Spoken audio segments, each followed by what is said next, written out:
প্রিয় আমার বাংলাদেশি ভাই বোনেরা, উজির পক্ষ থেকে, উজির প্রেসের পক্ষ থেকে আপনাদেরকে স্বাগত।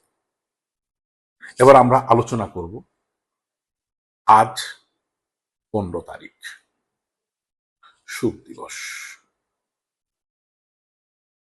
আমরা যতই কিছু বলি না কেন, যতই কিছু আমরা বলি না কেন, বঙ্গবন্ধুর অবদান, আগামীকাল শুভ দিবস 15 তারিখ, অবদান কখনোই আমরা বলতে পারবো না, বলা সম্ভব নয়।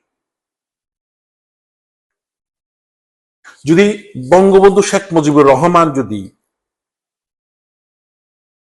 অর্গানাইজ না করতেন, তাহলে আজকে আমাদের হোক ভারতের পক্ষে গেছে, বা ভারত তার স্বার্থে স্বার্থে সে বাংলাদেশ ভাগ করছে, মিথ্যে নয় কথাটা।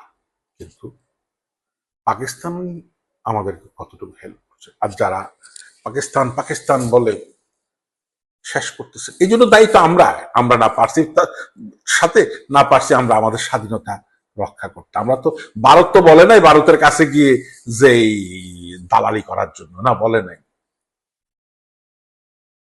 বঙ্গবন্ধু আসার পরে একই অবস্থা, একটা শ্রেণী ওনাকে কান দিয়ে দেশের বিরুদ্ধে।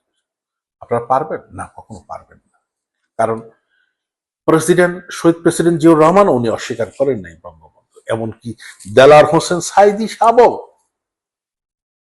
মামুনুল হক সাহেব বঙ্গবন্ধুর কথা স্বীকার করছেন। পারবেন না আপনারা অস্বীকার করতে। আর যারা বঙ্গবন্ধুর আদর্শের সৈনিক বলেন, ভাই উনি কিন্তু ভারতের পক্ষে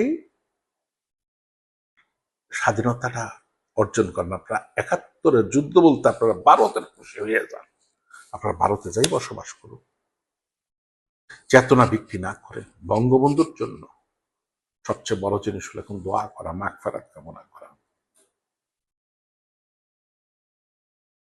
হ্যাঁ, আমি এমন একটা দল পছন্দ করি যে না, এখানের বঙ্গবন্ধুর কথা অবশ্যই স্বীকার করে, এবং স্বীকার করতে পাও। বঙ্গবন্ধু শেখ মুজিবুর রহমানের অবদান আপনারা কখনো অস্বীকার করতে পারবেন না। আর যারা বঙ্গবন্ধু, তাদের কাছে বলবো বঙ্গবন্ধুর মূর্তি নয়, বঙ্গবন্ধুর মূর্তি বানিয়ে তার কবর আযাব পাঠাবেন না। উনি একজন মুসলমান, ওনার জন্য দরকার দোয়া করা, মাগফিরাত করা। আপনারা একজন মুসলমান কখনো এটা অস্বীকার করতে পারবেন না যে মারা যাওয়ার পর মানুষের কবর একমাত্র তার দোয়াটাই চাই।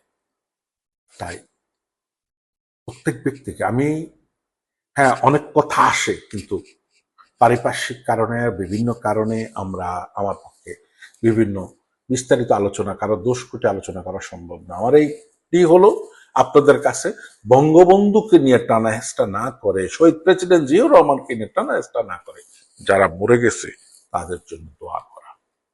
আর যেহেতু বঙ্গবন্ধু শেখ মুজিবুর রহমানের কথা আমরা বলতেছি, অবশ্যই তার জন্য দোয়া করবেন, মাগফিরাত করবেন। কারণ বঙ্গবন্ধু যদি না আসতেন, তাহলে আজকে আমরা এই বাংলাদেশ পেতাম না। উনি দেশ স্বাধীন করেছিলেন কোন দেশের অঙ্গরাজ্য বানানোর জন্য নয়। আর যেটা আমার আওয়ামী লীগের বন্ধুরা করেন, যে ভারত ভারত ভারত। নেপালের অবস্থা দেখেন, ওটা তো হিন্দু রাষ্ট্র, তারা তো ভারতের বিরুদ্ধে, ওটাও হিন্দু রাষ্ট্র, এটাও হিন্দু রাষ্ট্র। পৃথিবীতে মতো একমাত্র হিন্দু রাষ্ট্র নেপাল, কিন্তু নেপাল কিভাবে ভারতের সাথে টক্কর দিয়ে চলতেছে? আপনি কি পারেন না মাজা উঁচু করে দেখা?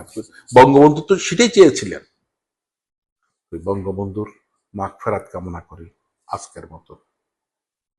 আল্লাহ হাফেজ।